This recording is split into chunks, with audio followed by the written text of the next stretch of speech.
She was an American poet and civil rights activist. She's best known for her series of 7 autobiographies which focuses on her childhood and early adult experiences. She was respected as a spokesperson for Black people and women, and her works were considered as a defense of Black culture. She's Maya Angelou, and here's my take on her top 10 rules for success. Rule number 1 was my personal favorite, and make sure to stick around all the way to the end for some special bonus clips. Also, as she's talking, if there's something she says that really resonates with you, please write it down in the comments and put quotes around it so that other people can be inspired as well.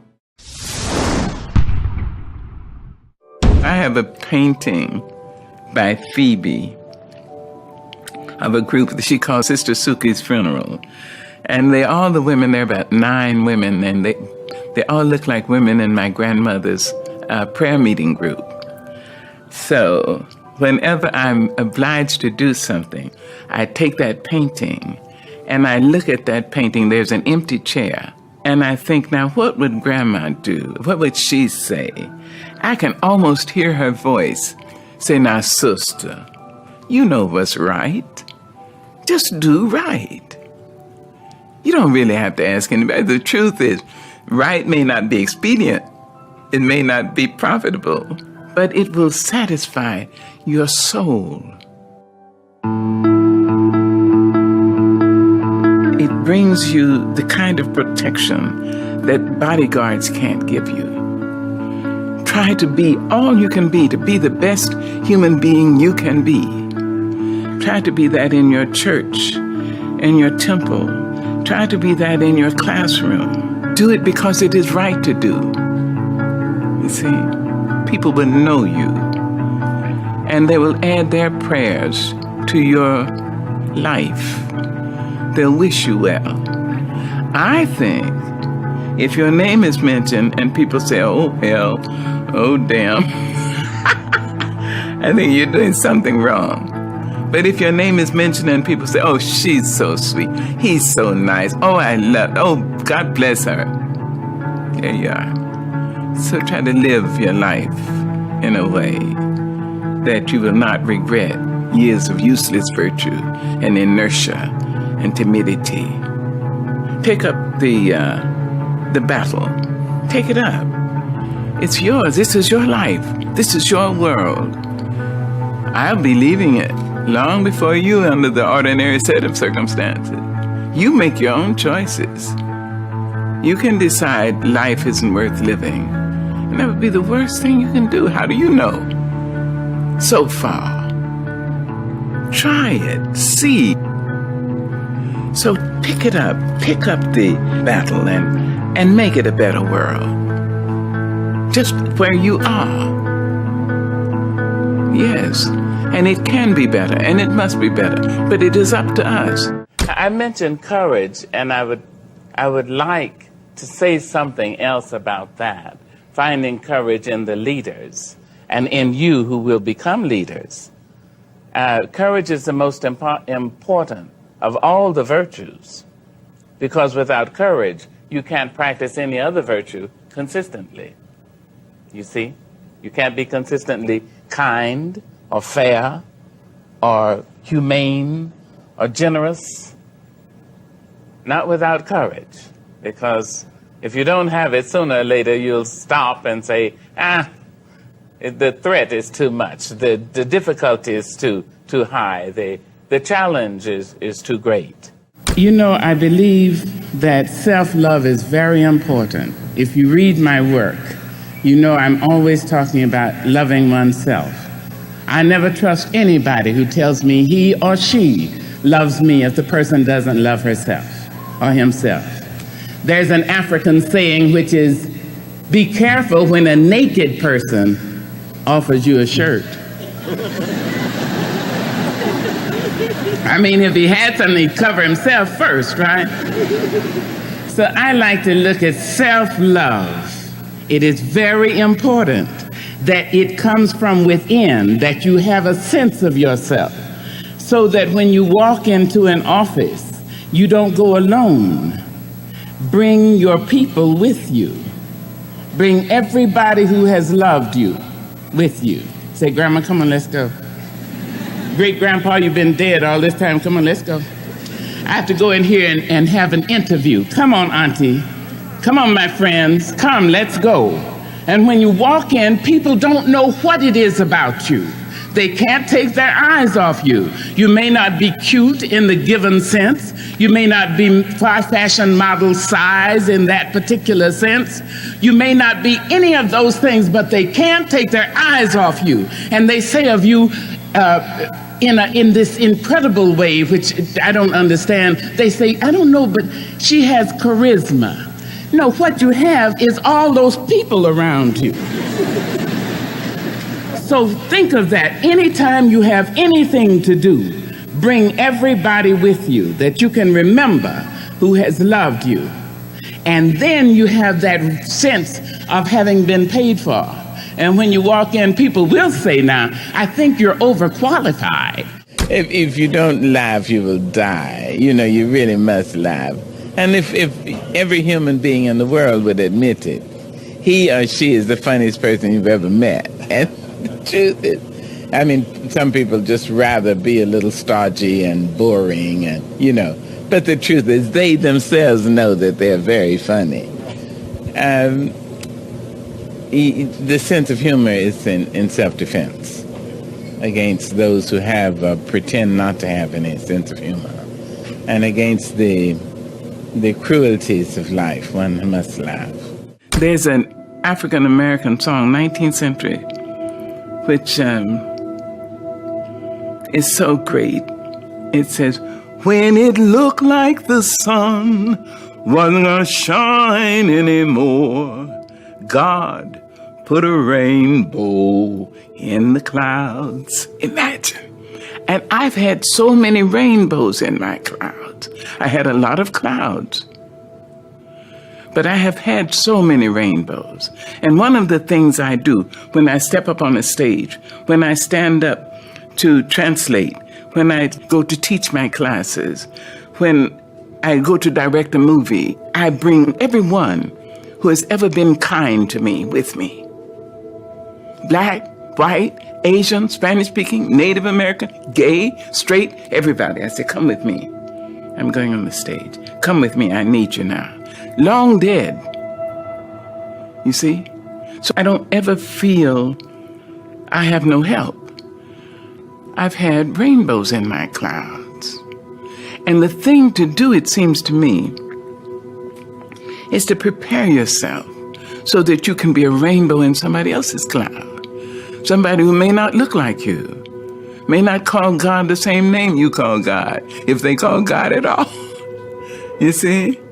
And may not eat the same dishes prepared the way you do, may not dance your dances or speak your language, but be a blessing to somebody. When I was 7.5, I was raped.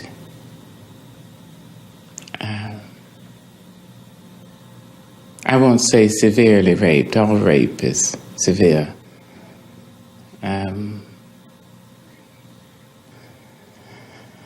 The rapist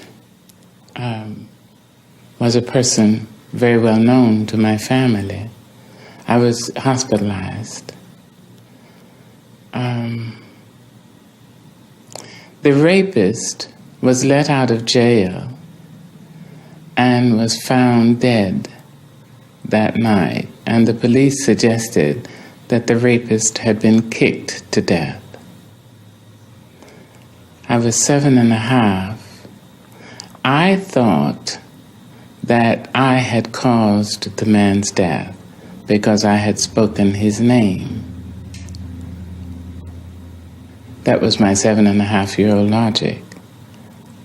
So I stopped talking for 5 years.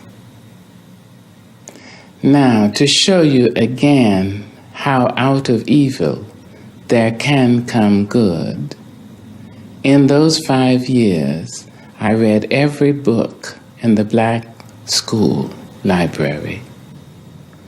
I read all the books I could get from the white school library. I memorized James Weldon Johnson, Paul Laurence Dunbar, County Cullen, and Langston Hughes. I memorized Shakespeare, whole plays, 50 sonnets.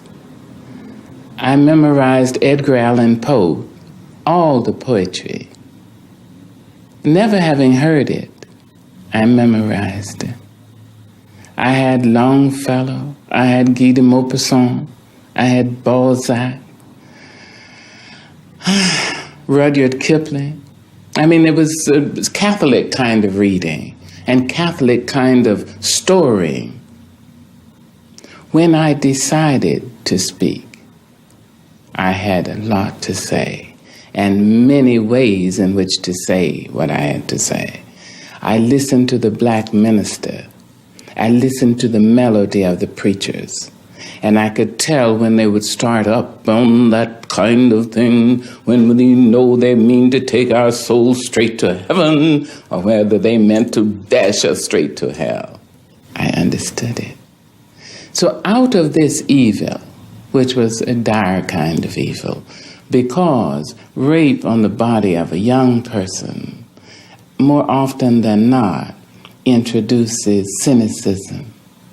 And there's nothing quite so tragic as a young cynic, because it means the person has gone from knowing nothing to believing nothing. In my case, I was saved in that muteness, you see, in the sorada.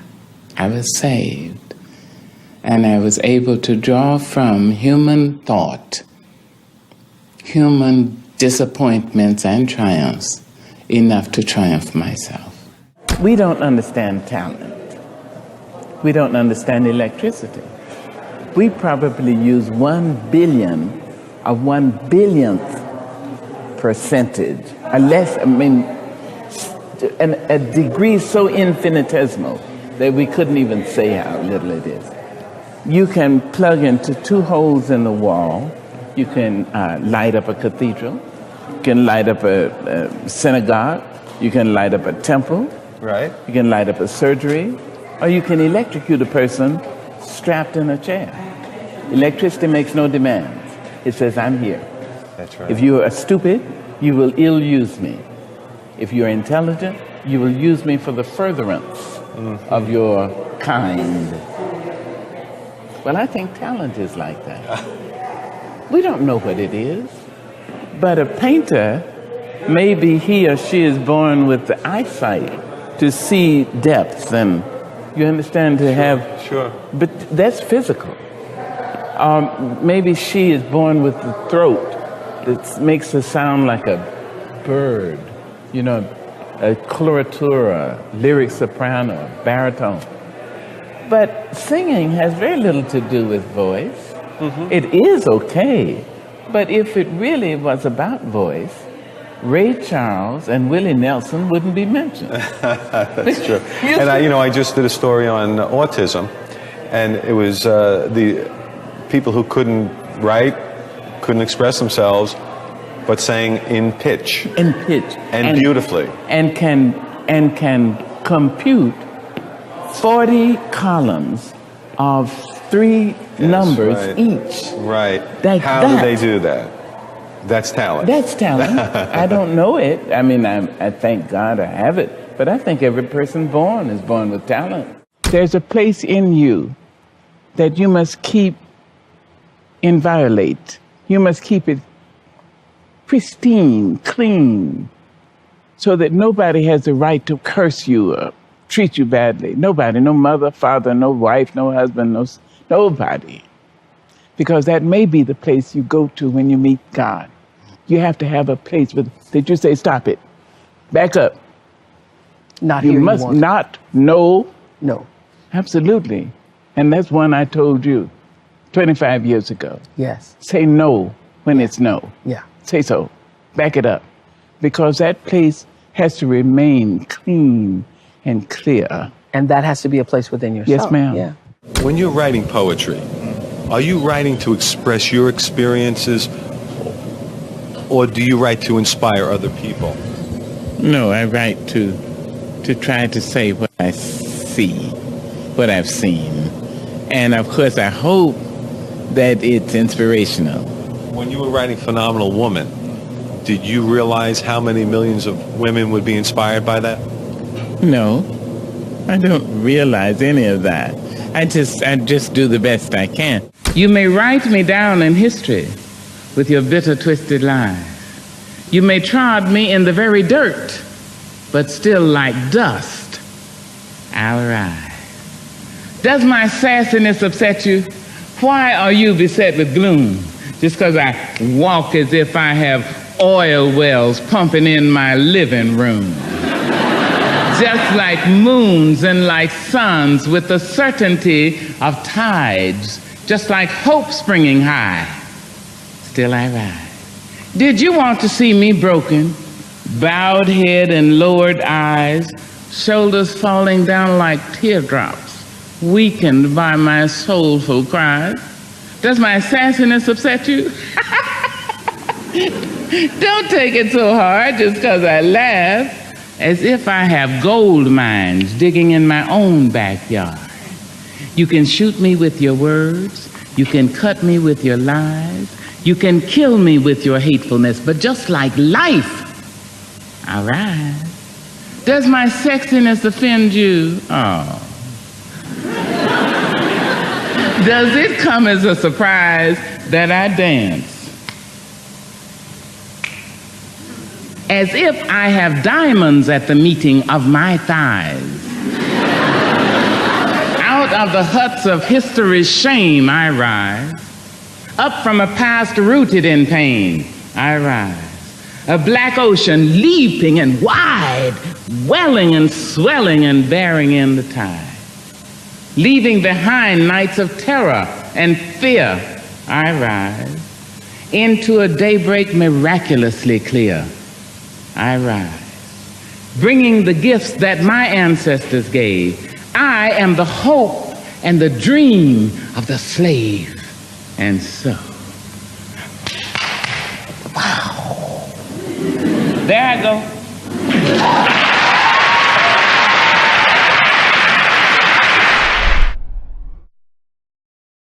Thank you guys so much for watching. I made this video because Kayla Maroon asked me to. So if there's a famous entrepreneur that you want me to profile next, leave in the comments below and I'll see what I can do. I'd also love to know what you thought of the video. What clips resonated the most with you? What did you learn that's gonna change your business or your life? Leave it in the comments and I will join in the discussion. Finally, I want to give a quick shout out to Philip Norton. Philip, thank you so much for buying a copy of my book. Really means a lot to me. For those of you guys watching, if you want your chance at a shout out in a future video, make sure to pick up a copy of the book and email in your receipts so we can keep track. Thank you guys so much for watching. Continue to believe, or whatever your one word is, and I'll see you soon.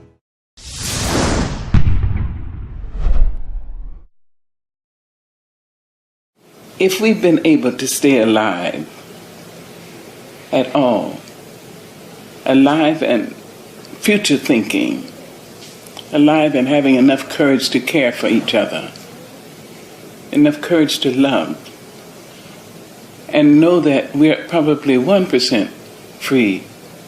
I mean, 1% of 60 million free of complaints. Imagine, who would we be? Who would we be if we were 1% of 600 million, 6 billion? What would happen? I tell you one thing, I think war would be laughed out of the room. I think the very word, if somebody said war, another person would say, you mean, am I supposed to kill somebody because he doesn't agree with me? I don't think so. Just imagine. People would speak kinder, more kindly to each other. Courtesy would be invited back into the living room, into the bedroom, into the children's room, into the kitchen. If 1% of our world was complaint-free, we would care more about the children and realize that every child is our child. The black one and the white one, the pretty one and the plain one, the Asian and the Muslim, the Japanese and the Jewish, everyone is our child. If we were just 1% free of complaint, imagine that we would stop blaming other people for our mistakes and hating them because they caused the mistake in our minds. Just imagine if we laughed more frequently, if we had the unmitigated courage to touch each other. It would be just the beginning of paradise. Thank you.